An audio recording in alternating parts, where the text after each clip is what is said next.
What is Ukraine's army like today? This is a busy slide. Don't concentrate on the detail, but the thing to take away from that is that it is a very static military. It is very regionally focused, and therefore each of the blocks that we can see is responsible for a geographic region, and there's very little ability to coordinate between the different groupings that the Ukrainians have. It's a very static army designed from a territorial perspective and not designed from a coordinating military activity from a much wider perspective. It wasn't working for Ukraine from a defense, and therefore they decided that they were going to restructure from a old Soviet-style structure that they had, regionally based, geographically focused, to a core structure, giving them the greater ability to maneuver. So what is a core? Well, we have in traditional terms, and if we go back to the Second World War, we'd have an army. An army is designated with 4 stars above different symbols. Under an army, there's several corps, 3 stars above their symbols. Under the corps, there are a number of divisions, 2 stars above their symbols, and then the divisions are made up of brigades.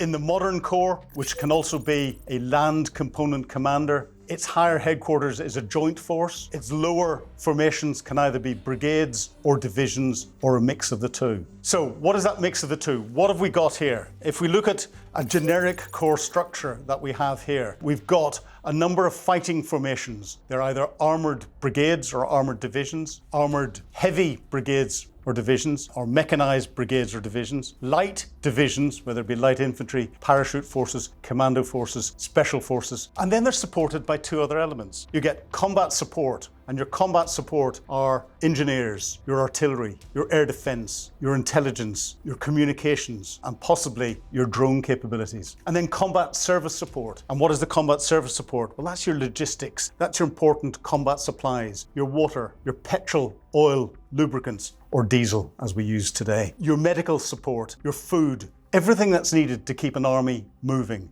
and a technical army moving. And that can be organised and coordinated from a higher headquarters level to push forward to where it's needed by having moved to a core type structure when the Russian breakthrough happened. They had a manoeuvre formation, here the 12th Azov Brigade, available as a reserve force, ready to move. They assessed what the threat was from the Russians. The Azov Brigade moved forward on orders to block the Russians. Having blocked them, they then cut off their access to other Russian formations, and then started to squeeze those that had invaded the Ukrainian territory. This required command and control from that core level to make sure that core level assets, the UAVs that were needed, the drones, armoured vehicles, transport vehicles to get the troops into the right place, the logistics support that was needed, but also telling the defensive troops on the ground what was happening so that we didn't get blue on blue. That's friendly forces attacking friendly forces by accident, and coordinating all of that needed this core level headquarters. The old structures Ukraine had couldn't do this. The new structure has just been proven that it works, and they haven't had it for long. They haven't had a chance to practice it properly, and they haven't had a chance to work these larger structures out. But the Ukrainians were very lucky. Their Azov Corps is one of the most professional fighting forces they have.